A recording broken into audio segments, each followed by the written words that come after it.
page Cole. It is August 7th, 2018. 6th? It's August 6th, 2018, here at the Freiburg New Church Assembly, and I am going to be offering this morning's lecture on the doctrine of uses, specifically explored by Wilson Van Dusen, and how this can be a part of supporting the work of being kind, because our topic this week is about altruism and kindness. I wonder, so this is one of the versions of the pamphlet. It was called Uses, A Way of Personal and Spiritual Growth. It was also published in some other forms by Wilson Van Dusen. Has anybody here read this pamphlet? It's been around a long time. I think it was published originally in 1978 in Studia Swedenborgiana. I wonder also if anyone has had the chance to meet Wilson Van Dusen. Yeah, quite a few of us. I had the chance to meet him while I was at seminary when he and Houston Smith came and had a conversation with us. He was an interesting fellow. He's now in the spiritual world. But for those of you who don't know who he was a psychologist and then also a student of Swedenborg, kind of a self-taught student of Swedenborg. And really, I think he would probably have said as he grew and aged, he was a mystic. He really saw himself as having his own spiritual experiences. And he saw Swedenborg's vision of the spiritual world and how we're connected to the spiritual world to be the most kind of enlivening and enlightening to his own path.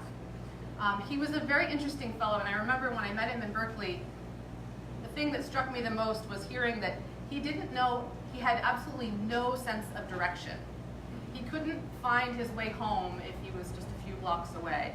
And his wife really took care of him and helped him to be grounded in the natural world, and she made sure that he didn't get lost. He was sort of so connected to his spiritual understanding that he'd kind of flown off the earth a little bit. And I remember the time thinking, men, they just get to go off into the stratosphere, and women are around to sort of take care of them and keep them grounded. So that was my first kind of reaction to him. But his use, as he would describe, was that ability to be connected to the spiritual world and his writing. And he was blessed to have a wife that kind of complemented him and helped him in that work. But I share that anecdote about him personally because the idea of uses is not that we are all meant to be, perfectly useful and capable in every area of life. But the idea of uses is that we are all, from our own particular nature and who we are and what we have to bring, we all bring something, and we can be useful within the thing that we bring. So the idea of uses is that it's available to everyone in all our acts all the time. And it doesn't matter if we are handicapped, if we are fully able, it doesn't matter if we are rich or poor, it doesn't matter if we have high mental capacity or low mental capacity, whatever body and brain and we have been born into, wherever we find ourselves to be, we can access this understanding of uses to think about how we are connected to the whole. My lecture today is really going to focus on Wilson Van Dusen's description of this idea, and I know other Swedenborgians have also commented on it. So right now, in this lecture hall where you are sitting, you can consider how you are being useful in this very moment. And while Wilson Van Dusen describes that we are all kind of given a use and we have a use, that there's something important about recognizing and seeking to be of use, seeking to consciously be of use, and that when we seek that consciousness, we can actually be more of use and more fully ourselves. So a definition of use,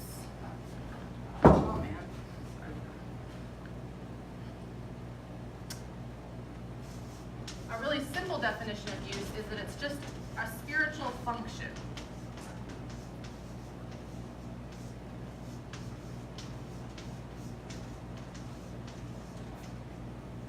How we are connected to the whole and how we spiritually function in the whole. And then you've probably heard this phrase, another way to describe it is love in action.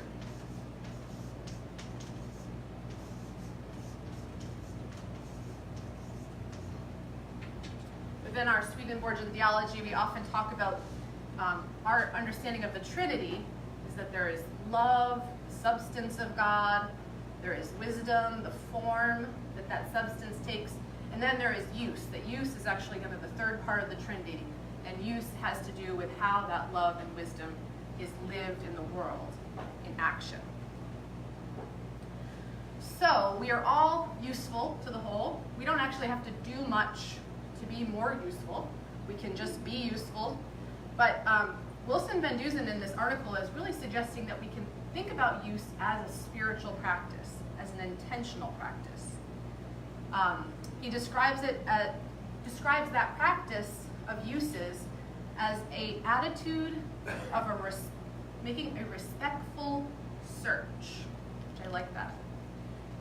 And that's one of the, he says, a respectful search, and another word you could use is by having a devotion in the actions that you are taking part in. So as you're sitting in your chair right now in this lecture hall, you could take a minute to make a respectful search of where you are right now, what's going on in your mind, your feelings, what you see the use of your sitting here to be.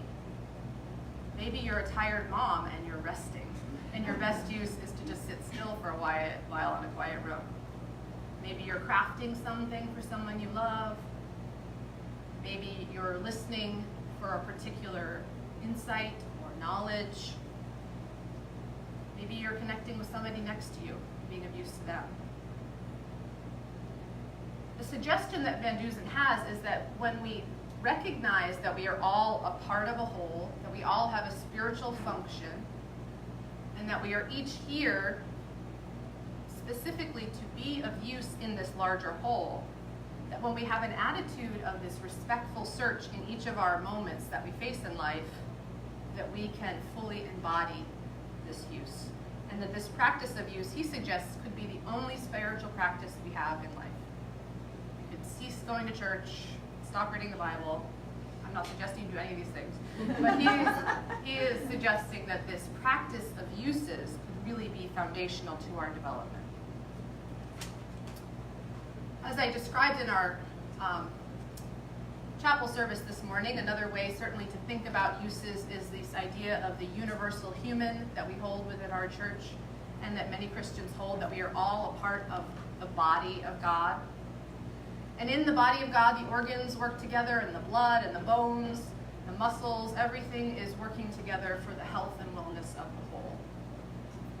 But as we know, we aren't always healthy. We aren't always whole. Sometimes cells in our bodies choose not to do what is healthy and whole. And when this happens, we become ill. And in the same way, while we are all here for a use, and we are here to be, and God has given us the ability to be of use right in this moment, we haven't kind of fallen off the path. If we are intentional about seeking that, if we make that respectful search to seek to be of use, to seek to be kind, then we will be a healthier cell in the body of God. We will be more able to support the blessing and benefit of others. One of the things, the first paragraph in this essay is that he loves the doctrine of uses because it's so concrete, which I think is interesting, because then he writes all this beautiful, swirling metaphysical stuff about it. So we have to hold those two, and as Swedenborgians, we often have to hold this too. Nothing, all of Swedenborg's doctrines, all of the Christian tradition, all of the Bible can be summed up in love one another, right? It's very simple and basic, and yet we get into all of these bigger, deeper understandings of what that is and how to do that work. And that's really necessary, I think, for a lot of us, because it's not always simple to figure out what it is to love. But it's really important with uses to remember that it does have to be concrete. It's not a use if it's just thinking about being of use or imagining what that means. It has to be lived and experienced. It must be practiced to see its power. So one of the ways that it came to me in preparing for this lecture is the idea of kindness, and seeking to be kind is a pretty concrete way to think about how to be more useful in that work of trying to be kind. I wonder how many of you have trouble at times being kind. Anybody? Does anybody think that they're kind most of the time? How many of you would like to be kinder? Kindness is a tricky one. It can be hard sometimes to, there's some situations where it's very simple. It's kind to be polite, to say please, to say thank you. It's kind to pass the butter when somebody asks for it. There can be lots of circumstances where kindness can be simple, but then there also can be circumstances where kindness can be quite challenging. In ministry, kindness can sometimes be quite challenging when people are asking for a lot of different things and having different competing desires and hopes. It can be very hard sometimes to know what the kind and loving thing to do is. A colleague of mine, I was having a particularly challenging time the last year, and a colleague of mine sent me this quote to try to give me comfort, and I want to share it with you. She said, "Remember, it is not all up to you. I, God, am working here also, as well as many others that have been called. Your job is to trust. Let me fill you and do what is good and loving." She sent that to me, and I don't know, when you heard that, did you feel comforted or challenged? Anyone feel comforted by it? Anyone feel challenged by it?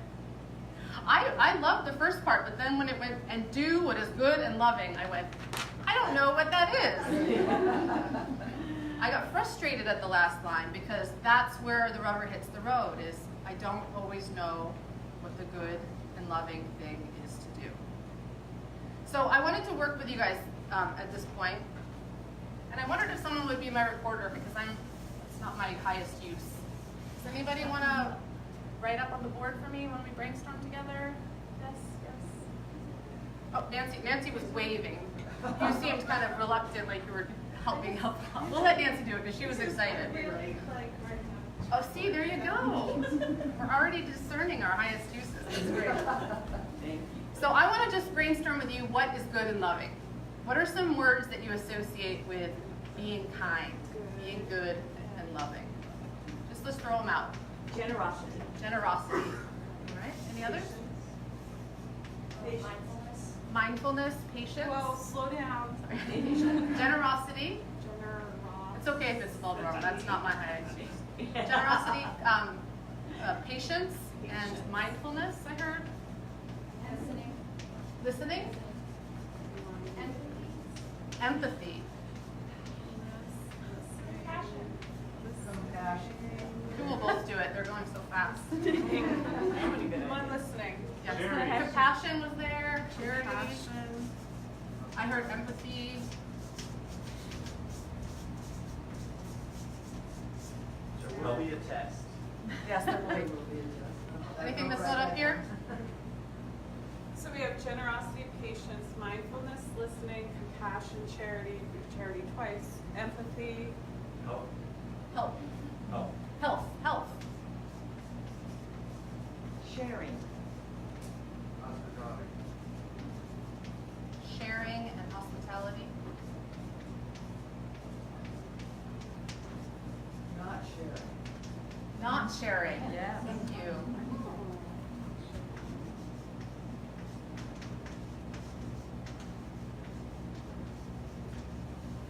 Is that inspiring anyone to think of some that maybe you're a little more on the edge, but that you've done at times to be kind?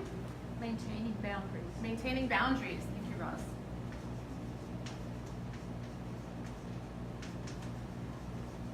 Listening. Honesty. We've got listening. Honesty. Honesty. Thank you. Being protective. Being protective. Engaging and disengaging. Great. So engaging and disengaging, and then respecting even when we disagree. Not being honest. Sometimes honesty is not kind. Not being honest. Little white Oh, respecting when you disagree. Okay. Not seeming kind. Not seeming kind. I'm gonna call that respectfully disagree. Respectfully disagreeing. There you go. I thought that had a word. Be willing to say lying. white lie. Little white. Little white lies. Agree to disagree.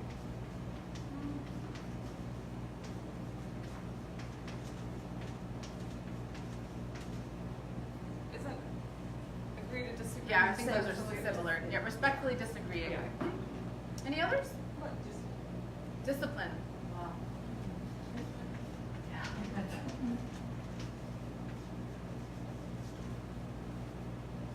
This is a great list. Any others before we move on? All right, thank you, Nancy. Oh, you're That was welcome. wonderful. Use. And thank you, everybody, because I trusted that this group would flesh out that good and loving is not simple. Look at all of these options of how to behave that could be good and loving to another person. Does anybody think any of these should be not on the list? can you turn the board, Carol? Sure. It's mostly blocking the air conditioner. Oh, got it. Put the other part back.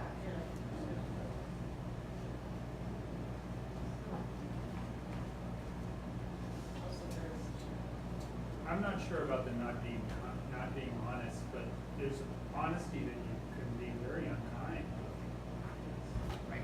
Just because we think something about someone and we think it's the truth, it may not actually Right. be the truth potentially, or maybe it's the truth that they can't hear at the moment. When I said that, Mhm. I was thinking, when you said something that, like I was thinking of being honest with someone, as a strictness, not, and I agree with, I was thinking more on that line. Yeah. That sometimes you have to be honest with someone. Right, and sometimes it's not the time to be honest. Yes. But it's a continuum. That was my. Yeah.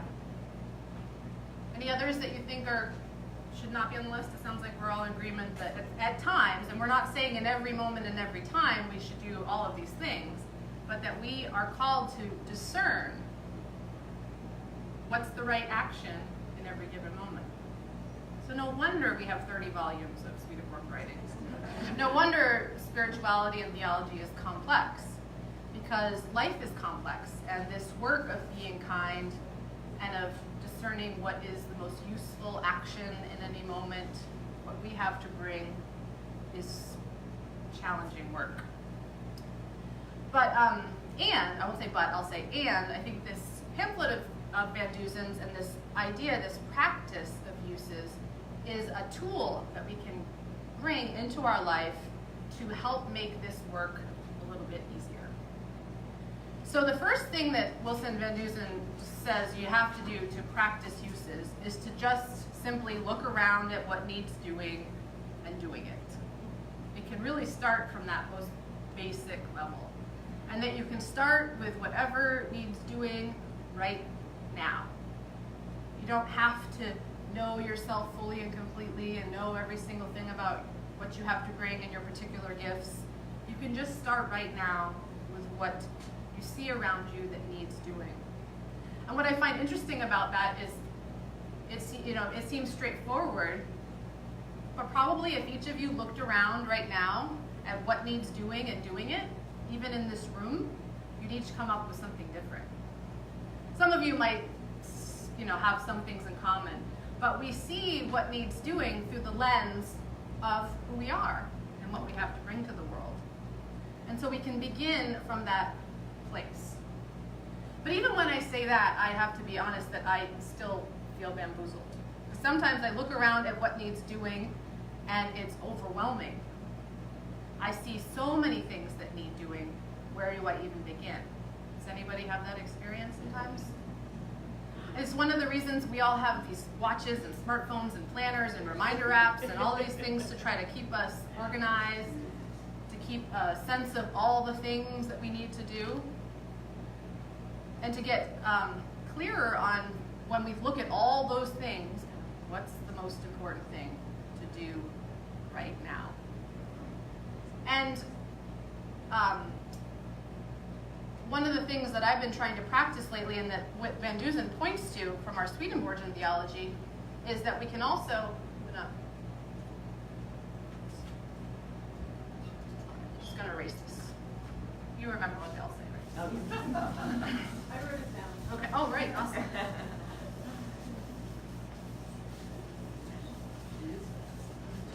So we've probably all seen this order of things before at different lectures.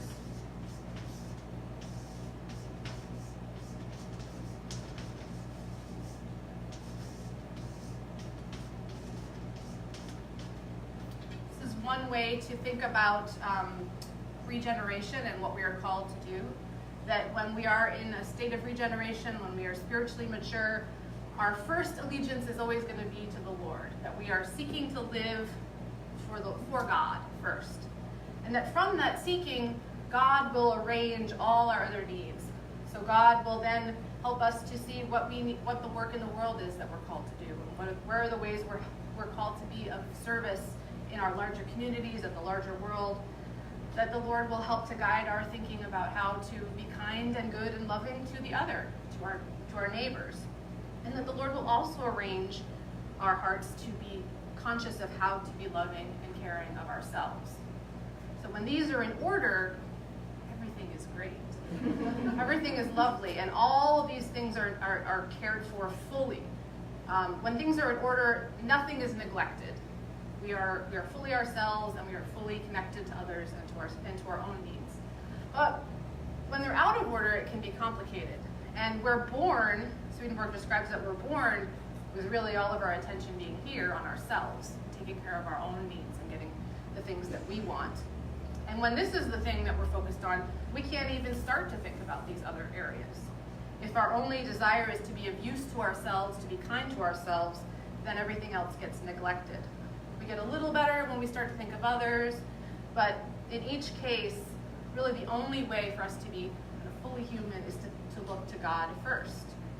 So one of the practices we can have in seeking to be of use is to think about where our priorities are. What is our highest hope? Is it to serve God? Is it to serve the needs of the world? Is it to serve the other? Is it to serve the self? And we can make that kind of a prayer. It can be part of our respectful search when we're considering our choices. And I'd encourage you to read this if this is of interest to you. Van Dusen really describes that when we are in this practice of uses, we will be able to channel the Lord's wisdom. And Swedenborgians have kind of explored this idea in different ways. I haven't seen it hugely articulated.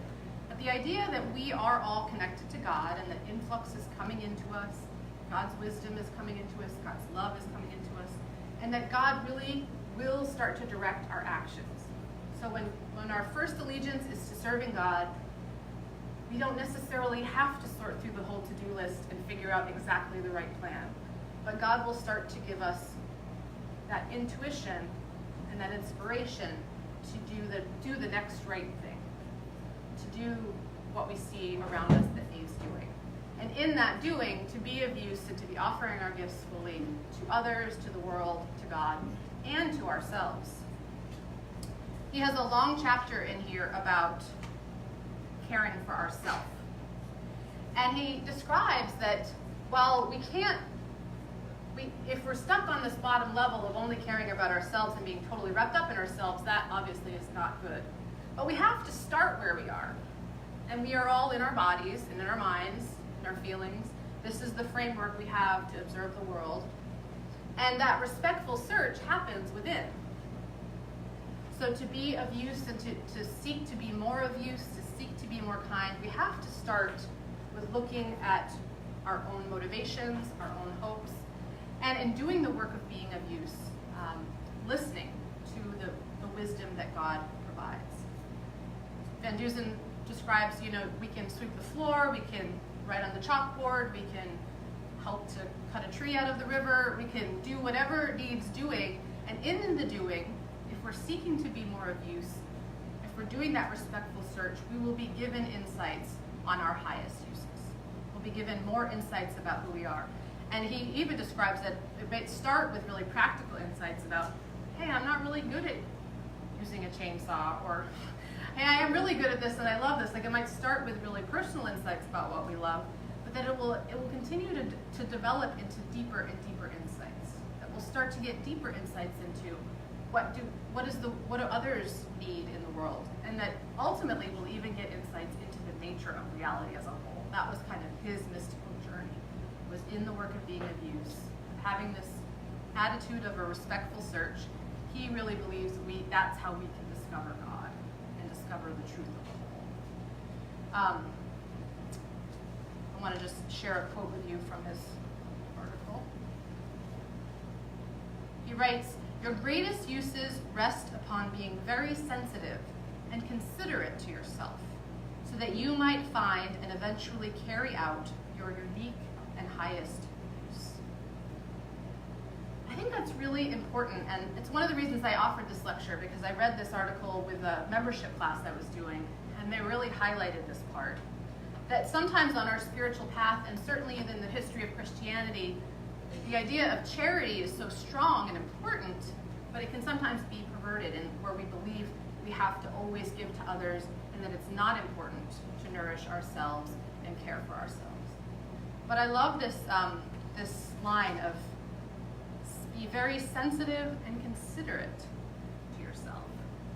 That we're called to be sensitive and considerate to ourselves, and when we do that, we can get more clarity on what our true highest use might be, and what the real charitable action might be. Because as we know from our list, it's complicated to sort that out at times. So we have to start with our own selves and in our own minds and hearts. To start, if we choose, I'm not telling you you have to do this, but if you choose to make this a spiritual practice, that's where you begin. And you begin with that attitude of devotion. And this is where we begin to learn what our highest use is. As we practice use in the moment, we allow ourselves to rest in the life that we have been given. And then from here, from this place right now, to choose to act kindly, generously, usefully, even if that requires drawing boundaries, maybe telling little white lies, maybe that requires disciplining someone that you have been given to care for. It might require a lot of acts that are hard and challenging at times. But what Van Dusen is suggesting is that all of those things are important, and that the Lord will guide us in those choices if we seek to do this work of having this respectful attention to how the Lord is guiding us and communicating us. Have that respectful attention coupled with, don't forget, doing something. Practically acting in the world. So it's acting with intention and thoughtfulness. I'm going to read one more quote that really goes together. In any act, whether brushing your hair, fixing a gadget, or taking care of a customer, the basic attitude of uses is a respectful search. Devotion would be a better word here. Uses as a spiritual method is an attempt to search through the task at hand. Working wood, it means to respect the grain of the wood. Speaking to a person, it means really trying to sense him or her. Washing my hands, it means cleaning them patiently and well. This faithful devotional attitude in uses means first and foremost that one will learn and perfect the task at hand. The medieval stonemasons who built the cathedrals is an image of the mastery such an attitude leads to.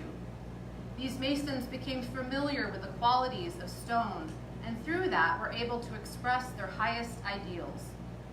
Uses, devotion to the task at hand, leads necessarily to skill and quality in workmanship. It is the opposite of simply getting tasks out of the way. Uses is a way of speaking to all there is. It is spiritual communication. You wish to speak to God? Do the task at hand with the greatest faithfulness and devotion.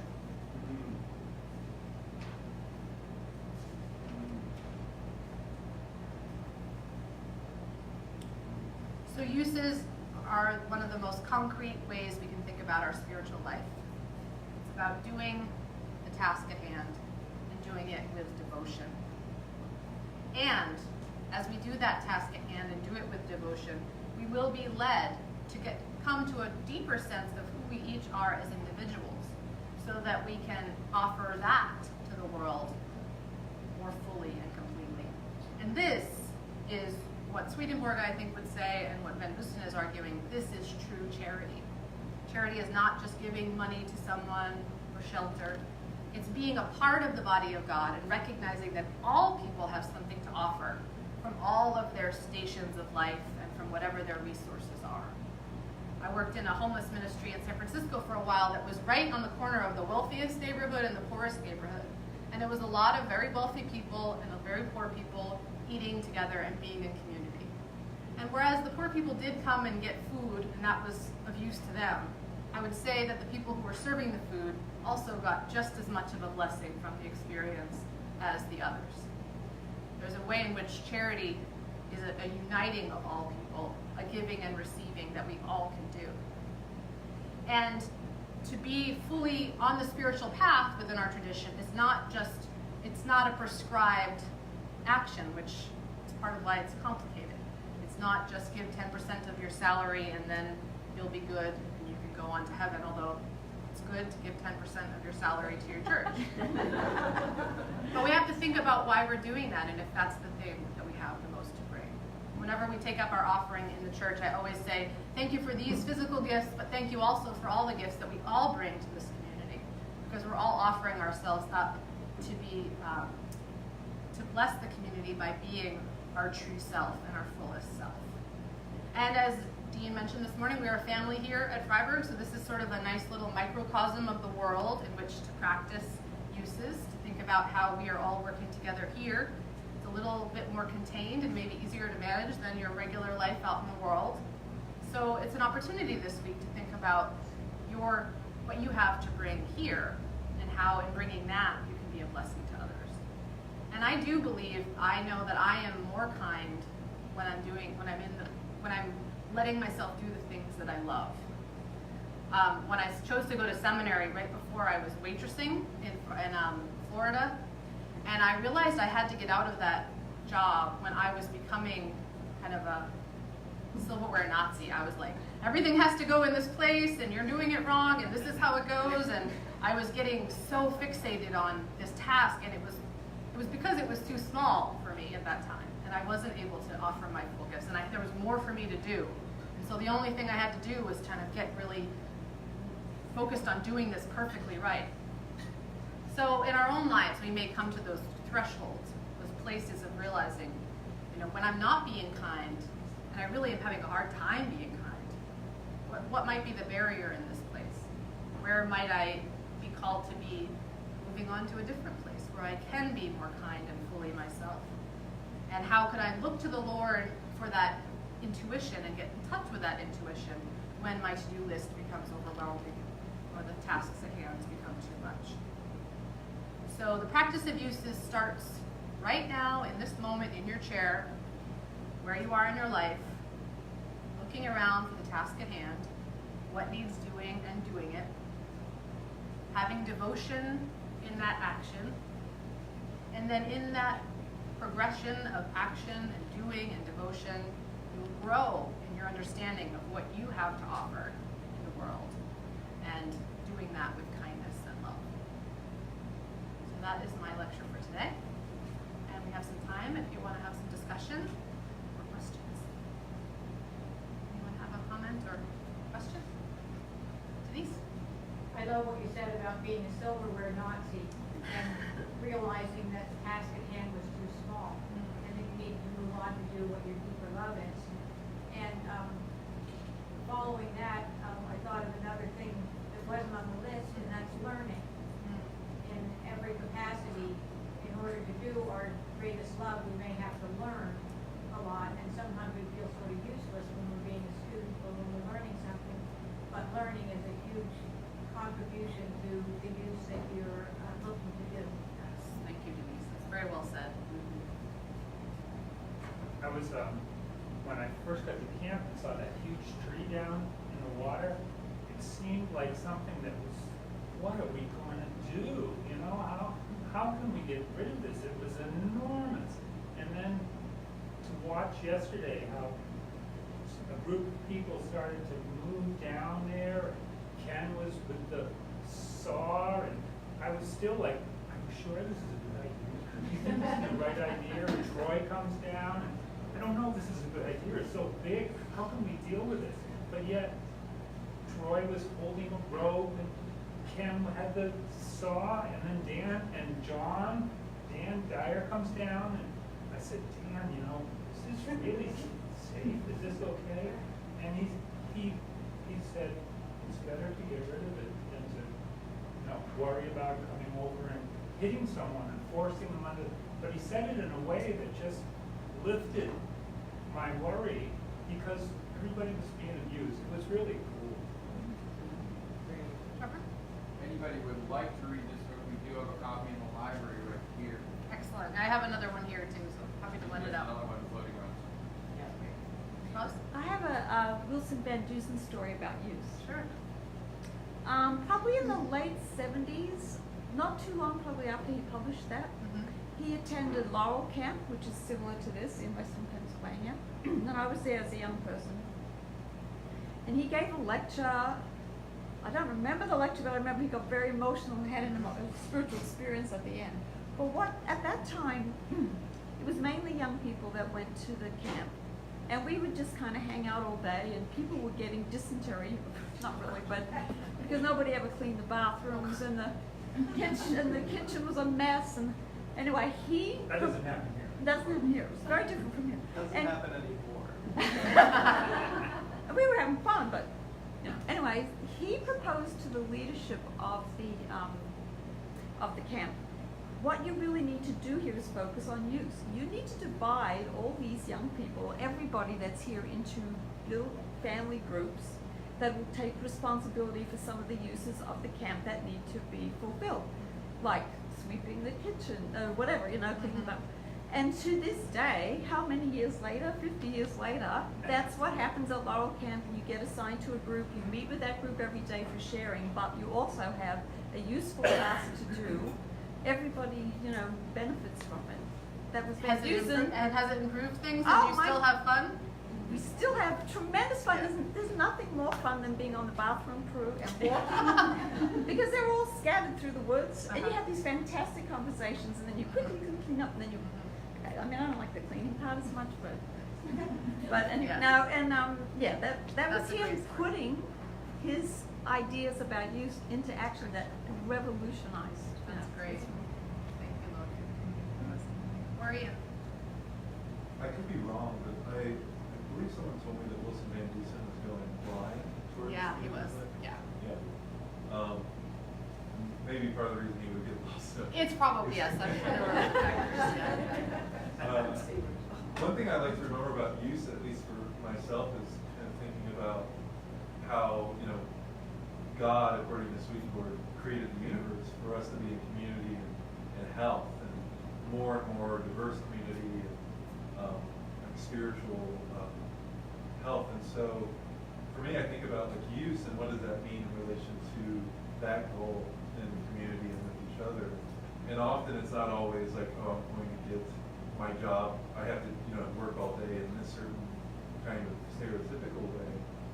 But also, I'm going to lean into kind of my own personal, emotional health, the health of the people I interact with, spiritually, physically, and even like ecologically in the world around me. Thank you.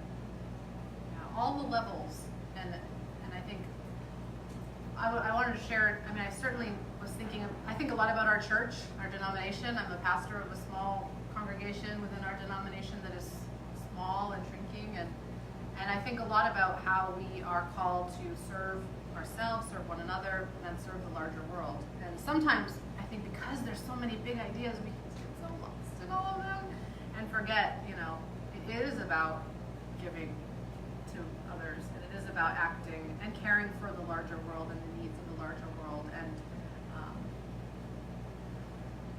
there's a way to do that and to hold the complex nature of spirituality. But there's something, I think, in this about, okay, what are you going to do now? Let's go now. And I think George would agree with me. I remember the last time I met with him at peer supervision, he's saying, you know, none of this makes sense if you don't have a loving heart.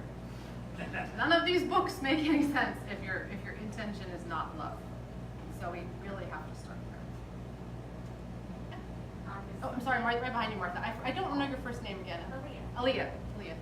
So, as someone who's new to religion, this was one of the first books I read. Cool. And I think at first I got so, like, I wanted my views to be obvious. Yeah. Like, I would meet all these people here and they'd have, like, their reverend, or, like, everyone had this very obvious views. And I think I was focused on that. Like, I wanted mine to be obvious. And then pointing out, like, well, yours is always changing. You know, like, as a young mother, it's shifting or pausing or coming back to it. And that's looking easier now. But at first, I wanted it to be. I hear you. Know that it isn't easier even if you're a reverend. It's just as complicated. So. I hear you. Martha? I was thinking of community and uses, and you was talking in the very beginning about people well. And I know where you're coming from as a young mother, there's always dirty dishes and dirty diapers and children's noses that need to be wiped and fed and cleaned up and that kind of thing. Let's not talk I know, about and I'm not there anymore, Yeah. thank God. But I was thinking here that certain people have, their job, their use. And if each one does theirs and other people don't try to do the job that someone else is doing, you know, it works better. I think like in heaven, God says we each have our use, and that is our use. And sometimes when we're in community, people try to do other people's jobs, and it's easier if everyone works together rather than trying to work. It's a really good point, Martha. I always think of like there's sort of often in groups there's like the 4 people who do everything. Or in the churches, this is often true, where there's 4 people who just take care of everything, and bless those people. I mean, we love them. And when things are working well, we really just need to do our part. And when we do everything, we actually are taking away from another person being able to do their use. So if you have a hard time drawing boundaries about saying no to things, see it as a gift. Because when you say no to something, then that's allowing another person to do the task or the activity that might really be a blessing to them. When you might just do it as I just have to get this done. Whereas Nancy was so happy to write on the board. Anything else? All right, well, thank you, everyone. Let's take a 10-minute break before Sony comes to share.